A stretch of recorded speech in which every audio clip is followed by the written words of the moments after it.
We are dedicating today to exploring one of the most important issues facing our country, the deadly fentanyl epidemic.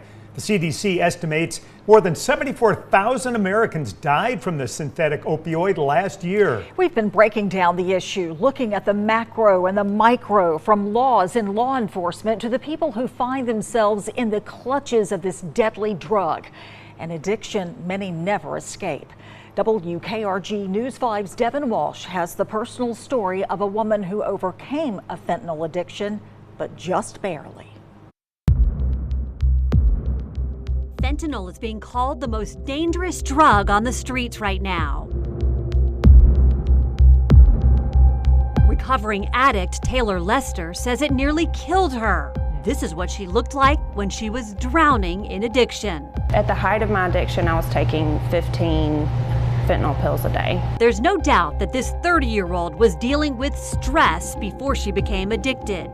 At 28, she was pregnant, diagnosed with breast cancer, and underwent a double mastectomy. Pain meds dulled the pain after the surgery. A few months later, she was desperate for more. And so I went to the streets, and little did I know, those pills that looked exactly like the pills prescribed by the doctor were fentanyl. Her addiction to fentanyl turned into her full-time job. She lost custody of her 2 children and lost her place to live. So I woke up taking a pill. If I didn't have one, I was seeking it.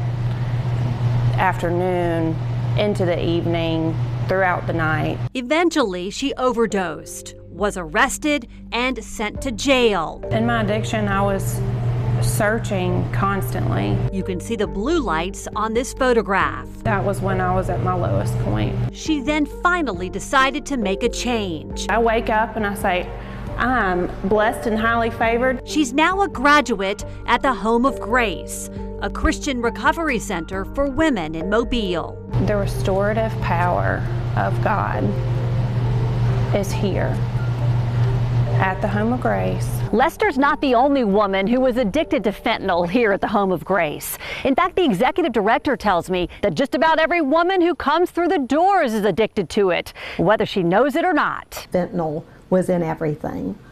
And so people would come in saying, I'm just doing pills, but they wouldn't even realize that fentanyl was being pressed into those pills. So suddenly, fentanyl became front and center of what we were doing. Valerie McKinley says fentanyl addiction is very hard to kick and that the relapse rates are high. That is the scariest thing of all, because it does make us look at the ones that are true fentanyl users and say, this may be our only shot we've got, because you can't help dead people. Fentanyl is the biggest problem that I have seen in my career. Virginia Guy with the Drug Education Council says fentanyl came on the scene on the Gulf Coast 2 years ago. Street drug use is so incredibly dangerous now, more dangerous than ever before. Guy adds fentanyl is coming across the border and that it's cheap for manufacturers to press it into other drugs.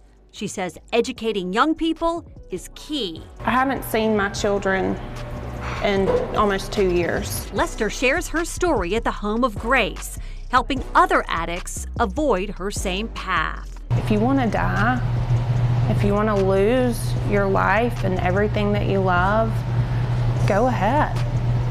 But that's what's going to happen. Lester says she has worked hard to escape her addiction.